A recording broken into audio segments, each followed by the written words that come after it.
Shalom, selamat pagi, selamat hari Minggu adik-adik sekalian. Bertemu kembali dengan Kak Beni di ibadah sekolah minggu pada pagi hari ini.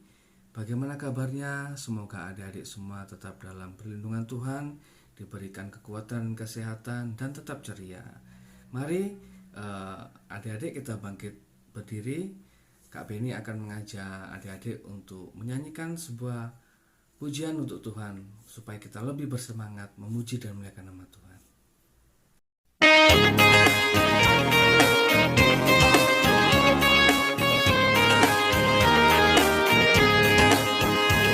Selamat pagi Tuhan, tak lupa terima kasih. Tuhan telah pelihara kami setiap hari. Matahari bersinar, burung-burung bernyanyi, bertambah-tambah cintanya.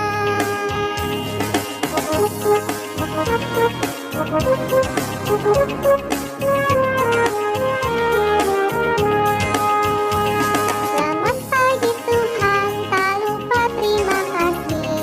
Tuhan telah pelihara kami setiap hari. Matahari bersinar, burung-burung bernyanyi, bertambah-tambah cintanya.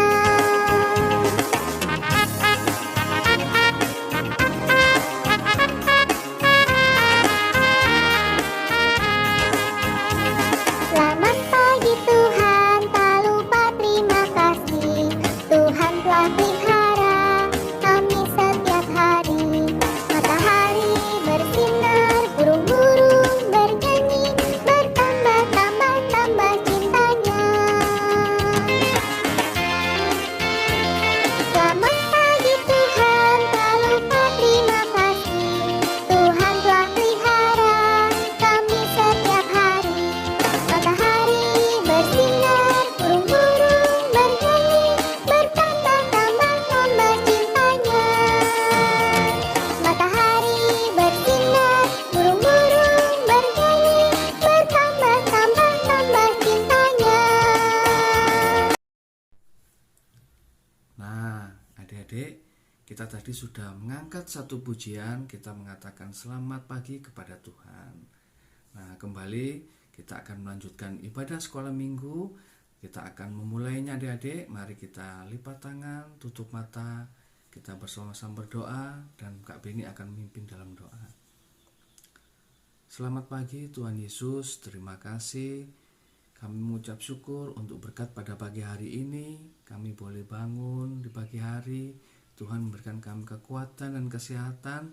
Terima kasih Tuhan untuk udara yang boleh kami hirup dengan cuma-cuma. Terima kasih untuk kesegaran udara di pagi hari ini. Dan kami boleh bernafas, diberikan kekuatan dan kesehatan.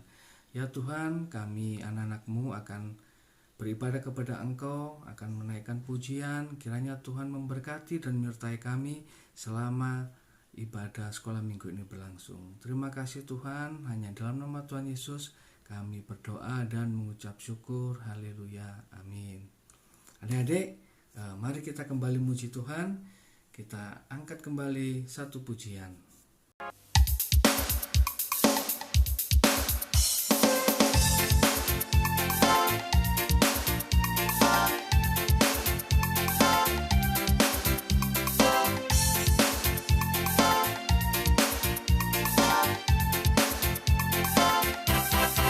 Dari terbit matahari sampai pada masuknya, biarlah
adik-adik sekalian pasti tahu kan tentang si Daud yang sangat terkenal itu di cerita Alkitab tentang Raja Daud. Nah, adik-adik kira-kira cerita apa sih yang sangat berkesan buat adik-adik mengenai si Daud ini? Ya, benar. Si Daud sangat terkenal ketika dia mengalahkan si Goliat yang badannya besar itu, orang dari bangsa Filistin. Benar juga, Daud terkenal dengan kisah persahabatannya dengan si Yonatan. Nah, adik-adik, tiba saatnya kita akan masuk dalam sesi firman Tuhan. Kak Beni mohon adik-adik dapat menyimaknya dengan baik dan sungguh-sungguh memperhatikan. Tetapi sebelumnya mari kita kembali berdoa. Adik-adik, lipat tangan, tutup mata. Tuhan Yesus, terima kasih kami boleh menaikkan pujian. Kiranya pujian itu boleh menyenangkan hati-Mu ya Tuhan. Tiba saatnya kami anak-anak-Mu akan menerangkan firman-Mu ya Tuhan. Siapkan hati kami dan pikiran kami ya Tuhan. Berikanlah kami konsentrasi yang penuh supaya kami dapat menyimak firman Tuhan ini dengan baik. Terima kasih Tuhan, sertai dan berkati kami agar kami siap untuk menekan firman-Mu. Terpujilah nama Tuhan Yesus, kami telah berdoa dan mengucap syukur. Haleluya, amin.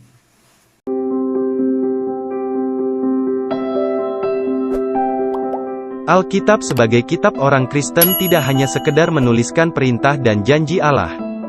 Alkitab juga menceritakan berbagai kisah umat Allah di masa lampau. Kisah-kisah ini dituliskan agar dapat menjadi pelajaran bagi kita, umat Allah di masa kini. Salah satu kisah yang patut kita pelajari berasal dari karakter dan keteladanan Daud. Berdasarkan Ibrani 11, Daud menjadi salah satu dari sekian banyak orang beriman. Daud dikenal dengan kemampuannya dalam berperang. Daud juga dikenal dengan parasnya yang rupawan, serta kepandaiannya dalam memainkan kecapi dan memuji Tuhan. Tidak cukup hanya mengetahui kisahnya, kita juga perlu tahu karakter dan keteladanan Daud. Dari berbagai kisah yang diceritakan dalam Alkitab, ada berbagai karakter dan keteladanan Daud yang dapat kita perhatikan dengan baik. Berikut beberapa karakter dan keteladanan Daud. Percaya sepenuhnya pada Allah. 1 Samuel 17 ayat 45, tetapi Daud berkata kepada orang Filistin itu, "Engkau mendatangi aku dengan pedang dan tombak dan lembing. Tetapi aku mendatangi engkau dengan nama Tuhan semesta alam, Allah segala barisan Israel yang kau tantang itu." Kisah Daud yang paling terkenal adalah keberaniannya untuk maju melawan Goliat. Alkitab menceritakan bagaimana besarnya Goliat, terutama jika dibandingkan dengan Daud. Daud pun sebelumnya tidak pernah memiliki pengalaman berperang. Namun, Daud mengerti bahwa Allah telah memanggilnya untuk melawan Goliat. Daud percaya bahwa Allah akan menolongnya melawan Goliat mencapai kemenangan. Daud percaya akan apa yang dikatakan ayat Alkitab tentang keberhasilan.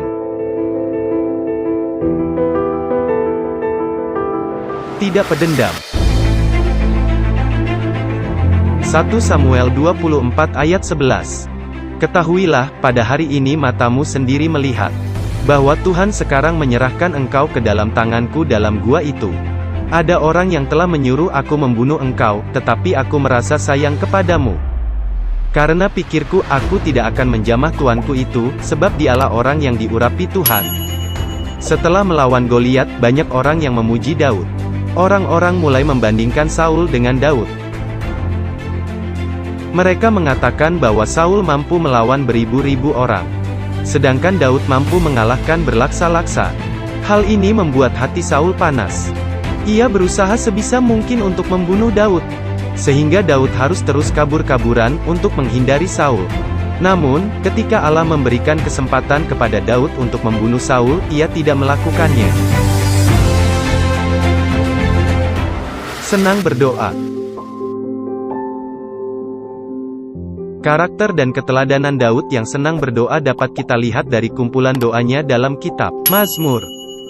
Tidak mungkin ada begitu banyak kumpulan doa jika Daud sendiri tidak senang berdoa. Berpikir dengan rasional. 2 Samuel 12 ayat 23. Tetapi sekarang ia sudah mati, mengapa aku harus berpuasa? Dapatkah aku mengembalikannya lagi? Aku yang akan pergi kepadanya, tetapi ia tidak akan kembali kepadaku. Daud adalah seorang yang sangat beriman. Namun, ia tidak dibutakan oleh iman. Ia tetap mengiringi imannya dengan logika. Ia berpuasa dengan begitu rupa untuk memohon belas kasihan Allah kepada anaknya. Namun, ketika anak itu sudah mati, Daud sadar bahwa Allah sudah menetapkan pilihannya. Meski Allah bisa saja kembali membangkitkan anak tersebut, Daud yakin pada keputusan Allah. Ia tidak mau bertindak sembrono. Tidak menghargai hal lain yang sudah Allah berikan, hanya karena satu hal saja. Daud mengerjakan apa yang dikatakan ayat Alkitab tentang berserah pada kehendak Allah.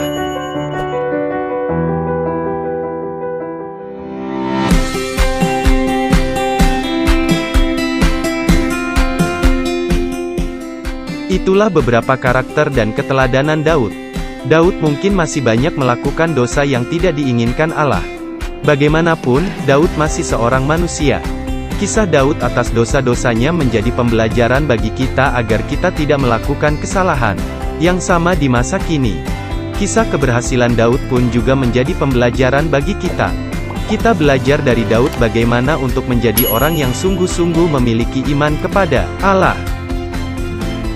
Kiranya kita dapat meneladani karakter baik Daud dalam kehidupan kita. Adik-adik, bagaimana dengan firman Tuhan tadi? Ya, firman Tuhan tadi bercerita tentang keteladanan Daud. Ada 4 yang dapat kita teladani dari tokoh Daud ini, adik-adik.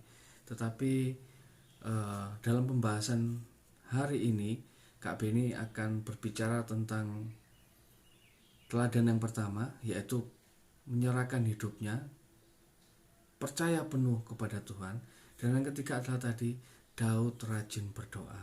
Nah, karena tokoh Daud ini seorang yang benar-benar percaya kepada Tuhan sepenuhnya, maka Daud hidup sangat dekat dengan Tuhan. Ketika dia merasa bersyukur, sedikit-sedikit dia akan memuji Tuhan, akan bernyanyi. Ketika dia merasa kesusahan, dia akan meluapkan keluh kesahnya kepada Tuhan. Ketika dia dalam pergumulan, dia akan berdoa. Dan mengucap syukur pun dia juga berdoa. Karena si Daud ini begitu seringnya berbicara kepada Tuhan melalui doa, melalui pujian, ataupun berbicara langsung, di Alkitab kita melihat ada satu kitab khusus yang ditulis oleh si Nabi Daud ini, yaitu kitab Mazmur. Adik-adik bisa melihatnya, bisa membaca kitab Mazmur tersebut.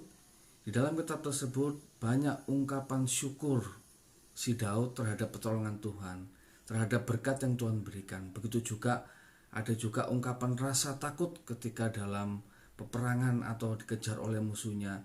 Dia memohon pertolongan kepada Tuhan. Dan dia juga berkata-kata kepada Tuhan tentang kehidupannya. Dia juga mengungkapkan pujian-pujian kepada Tuhan tentang kemuliaan dan kebesaran Tuhan. Karena si Daud ini sering berbicara kepada Tuhan melalui sebuah pujian atau ungkapan langsung, maka secara tidak langsung si Daud ini tentu rajin berdoa, adik-adik. Ini adalah satu karakter, salah satu sifat yang patut kita teladani dari si Daud ini. Mari adik-adik, Kak Beni dan adik-adik juga, kita mulai untuk rajin berdoa seperti si Daud ini. Mari kita membangun hubungan yang dekat dengan Tuhan. Mari kita rajin berdoa. Kita bisa mulai dari hal yang kecil, adik-adik. Biasakan untuk mengucap syukur dan berdoa kepada Tuhan. Dan juga doakan untuk saudara kita, orang tua kita. Kita berdoa mulai dari hal yang kecil. Kita doakan untuk kesehatan mereka. Kita doakan juga orang tua kita yang sudah mengasuh kita dengan baik. Kita doakan pekerjaan orang tua kita dan mengucap syukur atas berkat dan rezeki yang telah Tuhan berikan kepada kita. Adik-adik, sekolah minggu pada pagi hari ini telah usai, dan Kak Beni mengucapkan terima kasih atas kehadirannya di sekolah minggu hari ini. Tetap sehat dan tetap ceria, dan sampai ketemu kembali dengan Kak Beni di sekolah minggu yang akan datang. Terima kasih, Tuhan Yesus memberkati.